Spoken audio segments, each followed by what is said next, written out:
что, такая получилась жареная картошка.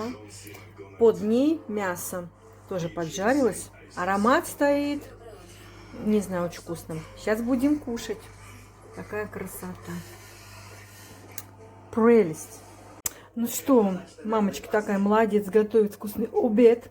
Обжарила мясо, свининку с этим, господи, с морковкой, с луком. Прям обжарила так хорошенечко, но не сильно. И сейчас я сверху выложу картошечку. Картошечка у меня перемешана со сметанкой. Вот так это все получилось. У меня сверху картошечка. И отправляем в духовку, в разогретую на 1,5 часа. Такс. Пока, картошечка. Жарься.